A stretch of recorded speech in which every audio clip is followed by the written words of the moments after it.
오늘은 네팔군의 사례를 통해 한국 사회와 우리 군이 어떤 철학적 교훈을 얻어야 할지 깊이 살펴보겠습니다. 네팔의 최근 시위 상황에서 경찰은 강경하게 대응하며 시위대를 향해 실탄을 발포했습니다.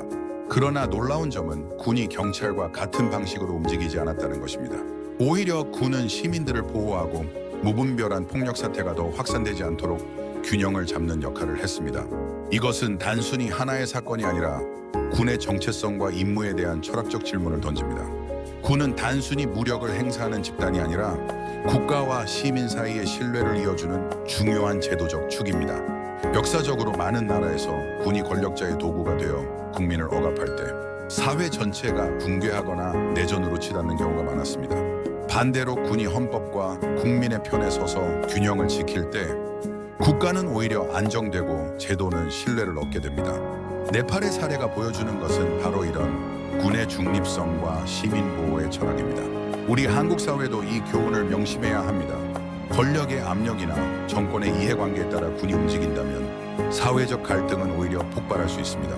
하지만 군이 오직 국민의 안전과 헌법적 질서를 수호한다는 본래의 사명을 지킬 때 국민은 안심하고 사회는 더 강한 연대와 신뢰를 만들어 갈 수 있습니다. 네팔군의 선택은 한국군에게도 중요한 거울이 됩니다. 여러분, 군은 단순한 무력의 상징이 아니라 정의와 신뢰, 균형을 담보하는 최후의 제도적 보루입니다. 이 사실을 잊지 않는 것이야말로 우리 민주주의를 지키는 길입니다. 지금 이 영상을 보시는 여러분의 생각은 어떠신가요? 군의 역할은 단순한 무력 행사인가 아니면 국민과 제도를 지키는 최후의 안전판인가요? 댓글로 의견을 나눠주시고 앞으로도 깊이 있는 철학적 시사 콘텐츠를 받아보실 수 있도록 구독과 좋아요 부탁드립니다. 오늘 이야기를 시작하기 전에 먼저 동양고대의 지혜 네 구절을 인용해 보겠습니다. 병자 국지대사 빙저, 고츠 다시의 군대는 나라의 중대한 일이다. 자병법의 첫머리에 나오는 말로 전쟁은 국가의 중대한 일이다 라는 뜻입니다. 이 구절은 전쟁이 국가의 존망과 직결되는 매우 중요한 문제이므로 신중하게 대해야 한다는 점을 강조합니다. 이 두 경고는 군과 정치, 그리고 신뢰와 권력의 균형을 성찰하게 합니다. 오늘 우리가 살펴볼 네팔의 시위 현장은 바로 이 고대 지혜가 여전히 살아있음을 보여주는 사례라 할 수 있습니다. 네팔 경찰은 시위대에 실탄을 발포하며 강경 대응을 했습니다. 그러나 놀랍게도 군인들은 중립을 지키며 오히려 시민을 보호하는 모습을 보였다고 합니다. 왜 이런 일이 일어났을까요? 한국 또한 신뢰의 마지막 보루인 군이 정치적 중립을 지키지 못하면 국가가 무너질 수 있다는 점을 깊이 경계해야 합니다. 오늘 영상을 통해 네팔군의 사례 속에서 한국군이 어떤 교훈을 받아야 할지 함께 살펴보겠습니다. 우선 이유를 알아보기 전에 네팔군의 역사적 맥락을 알아볼 필요가 있습니다. 네팔의 군부 네팔 육군은 역사적으로 다른 권력기관인 정치 집단, 경찰, 법조계판사, 검사 집단과는 달리 상대적으로 덜 부패에 연루된 집단으로 평가되는 경우가 많습니다. 하지만 완전히 소외되었다라고 보기는 어렵습니다. 정리하면 다음과 같습니다. 네팔에서 가장 부패했다고 평가되는 집단은 정치인, 사법기관 판사, 검시, 경찰, 군부 순이며 이는 국제 보고서와 현지 여론 모두 비슷하게 지적하는 부분입니다. 이것은 한국도 매우 유사합니다. 첫째 역사적 맥락에서 보면 1950년에서 2006년까지 왕정 폐지 전인 왕정 시기에 네팔 군대는 국왕에게 직접 충성했으며 정치인이나 정당의 영향력에서 비교적 독립적이었습니다. 이 때문에 정치권 부패와는 일정 부분 거리를 두었습니다. 1996년에서 2006년까지 마오주의 방운과의 내전 대정이 군부는 반군 대응의 주체로 활동했으며 외부 원조, 특히 인도, 미국, 영국 지원을 받아 운영되었습니다. 이 과정에서 정치권보다는 군 내부 네트워크가 강화되었습니다. 둘째, 네팔군을 다른 권력기관과 비교를 해보면 네팔 정치권은 장기간 부패, 분열, 정파주의로 평가받습니다. 정치인이 기업, 토지, 외국 원조 자금과 얽히며 비리 사건이 다수 발생했습니다. 네팔 경찰은 뇌물수수, 마약, 밀수 개입, 일반 민원 처리에서의 금전 요구 등으로 오랫동안 부패 이미지가 강했습니다. 법조계 판사와 검사는 인사청탁, 정치적 판결, 사건 무마 의혹이 반복적으로 제기되어 사법 신뢰도가 낮습니다. 여기서 잠깐만 네팔의 사법 신뢰도와 한국의 사법 신뢰도를 짚어보고 넘어가겠습니다. 네팔의 사법 신뢰도와 한국의 사법 신뢰도를 비교해서 어느 정도일까요? 우리나라는 경제 규모에 맞게 사법 신뢰도가 네팔보다 높을까요? 네팔은 104미개국 중 네팔의 전체 점수는 약 5위 수준으로 남아시아 지역 내에서는 1위로 평가되었습니다. 위키페디아 등 요약 자료에 따르면 2021년 조사에서 한국 국민의 법원 스탬 신뢰율이 약 49와 1%였고 이는 OECD 평균에 비해 낮은 수준이라는 평가가 있었습니다. 네팔 군부는 상대적으로 정치와 분리되어 있었기 때문에 덜 부패하다는 평판을 가졌으나 군 내부 계약, 즉 군수 조달, 연금, 토지 개발 사업에서는 비리 의혹이 있었습니다. 특히 UN 평화유지군 PKO 파견 병력 관련 자금 분배에서 특히나 불투명성이 논란이 된 적이 있습니다. 현재 네팔 군부의 이미지는 여전히 다른 기관보다 규율 있고 덜 부패한 조직이라는 사회적 신뢰가 남아 있습니다. 그러나 완전히 청렴한 것은 아니며 군부 역시 권력자와 연결된 비리 의혹이 일부 존재하는 한계가 있습니다. 네팔에서 부패 문제는 정치, 경찰, 법조계 판사, 검사에 훨씬 더 심각하게 집중되어 있고 군부는 상대적으로 거리가 있으나 예외 집단이라기보다는 덜 오염된 집단에 가깝다는 균형된 평가를 할 수 있습니다. 정리하자면 네팔 군부는 정치인, 경찰, 법조계, 판사, 검사에 비해 상대적으로 부패에서 소외된 편이지만 완전히 자유로운 것은 아닙니다. 특히 군수 예산 토지 관련 분야에서 내부 비리 가능성이 꾸준히 지적되어 왔습니다. 이 부분도 한국과 매우 유사합니다.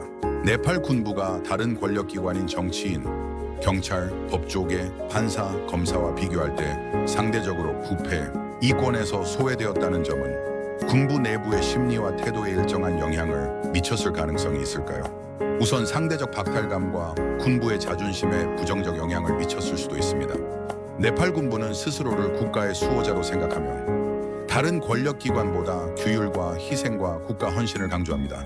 그런데 정치인, 경찰, 법조계가 부패와 이권에 얽히는 모습을 보면서 상대적 박탈감을 느낄 수 있습니다. 이 박탈감은 단순히 금전적 이해관계 때문만이 아니라 우리는 희생했는데 저들은 사익을 챙긴다는 자존심의 상처로 이어질 수 있습니다. 네팔 군부의 중립은 다음과 같은 집단 심리적 요인에 영향을 미쳤을 수도 있습니다. 첫째, 군부는 자신들을 국가의 마지막 보루로 보며 엘리트주의, 도덕적 우월감 가지고 타 권력기관 정치인, 경찰, 법조계를 타락한 존재로 경멸할 가능성이 있습니다. 이런 우월감은 일종의 도덕적 분노로 표현됩니다. 둘째, 네팔 군부는 나의 집단, 대외부 집단 심리를 가지고 있습니다. 강한 집단 동일시를 가지고 있습니다. 정치인, 경찰, 법조계는 군부 입장에서 외부 집단으로 분류되어 불신과 부정적 감정이 강화될 수 있습니다. 셋째, 군인들은 위험과 희생을 감수하지만 정치인, 경찰, 법조계는 특권과 이권을 누림으로써 보상 불균형에 대한 반발을 가지고 있습니다. 이때 군부 내부에서는 정의롭지 못한 보상 체계에 대한 불만이 집단적으로 축적될 수 있습니다. 넷째, 역사적으로 네팔 군부는 직접 정권을 잡거나 정치적 균형자로 나선 경험이 있습니다. 예를 들면 왕정 시절 국왕의 무력을 뒷받침하고 내전 시기에 군사적 주도권을 잡기도 했습니다. 이런 경험은 우리가 나서야 나라가 바로 선다라는 심리를 강화시킬 수도 있습니다. 네팔군이 중립을 지킨 이유를 네팔 군부는 다음과 같은 태도로 나타낼 수 있습니다. 첫째, 정치권, 사법권에 대한 불신으로 군부는 표면적으로는 중립을 지키더라도 내심으로는 부패한 민간 권력을 경멸할 수 있습니다. 둘째, 사회적 신뢰의 자기 독점으로 군부가 국민에게 우리가 그래도 가장 깨끗하다는 메시지를 강조하려는 경향이 나타납니다. 셋째, 향후 잠재적 정치 개입 명분을 확보할 수 있어서 극단적 위기 상황에서 군부는 이런 도덕적 우월감을 정치 개입의 정당화 근거로 삼을 수도 있습니다. 네팔 군부는 다른 권력기관에 대해 금전적 시기심보다는 도덕적 우월감과 상대적 박탈감을 바탕으로 한 집단적 경멸과 불신을 가질 가능성이 큽니다. 이때 작동하는 심리는 집단 동일시, 도덕적 분노, 보상 불균형 인식이며 이는 위기 시 군부가 정치적 균형자로 개입할 명분으로 연결될 수 있습니다. 네팔 군부와 정치인, 경찰, 사법부의 관계를 집단, 심리학적으로 혹은 권력의 힘의 관계에서 어떻게 해석이 될까요?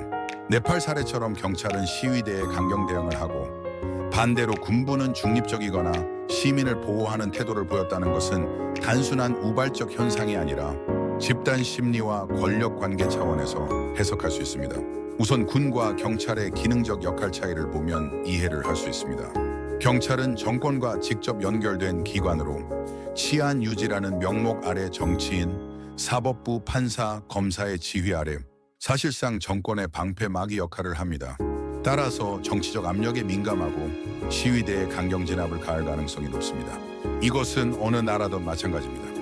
그러나 군부는 외부 위협국가 수호, 내전 등을 주 임무로 하며 군의 조직 특성상 국민과 직접 충돌하는 역할은 조직 특성상 어울리지 않습니다. 따라서 경찰처럼 정권의 일상적 명령에 종속되지 않고 상대적으로 독립적이고 중립적인 태도를 취할 수 있습니다. 네팔군이 중립을 지킨 이유는 집단 심리학적으로 해석이 가능합니다. 첫째, 내 집단 동일시 차이 때문입니다. 경찰은 권력은 정부, 정치 집단, 판사, 검사 집단을 내 집단, 아군으로 보고 시민을 외 집단, 적군으로 인식하기 쉽습니다. 반대로 군부는 시민을 우리가 지켜야 할 국민으로 나의 집단, 아군에 포함하는 심리가 강합니다. 둘째, 도덕적 우월감, 이미지 관리 때문입니다. 군부는 스스로를 국가의 수호자로 생각합니다. 따라서 무차별 진압으로 국민의 적으로 보이는 것을 피하려 하고 오히려 시민을 보호함으로써 도덕적 정당성을 유지하려 합니다.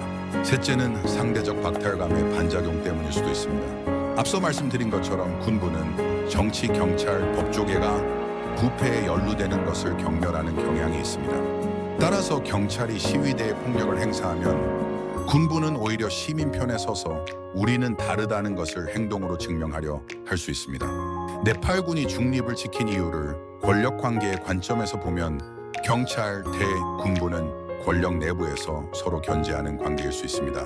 경찰이 과잉 진압으로 사회적 반발을 사면 군부는 중립적 태도를 통해 정치적 자산과 사회적 신뢰를 확보하려 합니다. 이는 군부가 미래에 필요할지도 모르는 정치 개입 혹은 위기 시 질서 회복 개입을 위한 정당성 축적 전략으로 해석할 수 있습니다. 즉, 군부는 시민을 보호하는 모습을 통해 경찰과 정권은 국민을 억압하지만 군은 국민의 편에 있다는 이미지를 만들고 권력 균형 속에서 우위를 차지하려 합니다. 정리하자면 네팔 군부의 시민 보호 행동은 상대적 박탈감에서 비롯된 도덕적 반작용과 시민을 내 집단으로 보는 사회적 정체성, 그리고 권력 균형 속에서 신뢰를 자산화하려는 전략, 이 세 가지가 복합적으로 작용한 결과라 할 수 있습니다. 논어에 이르기를 君子之的风,小人之的草,草上之风必偃. 군자지덕풍, 소인지덕총, 초상지풍, 필언. 군자의 덕은 바람과 같고 소인의 덕은 풀과 같다. 바람이 불면 풀은 반드시 눕는다라는 말이 있습니다. 위정자의 덕이 바르지 못하면 아랫사람들은 그대로 따라 타락한다는 의미입니다.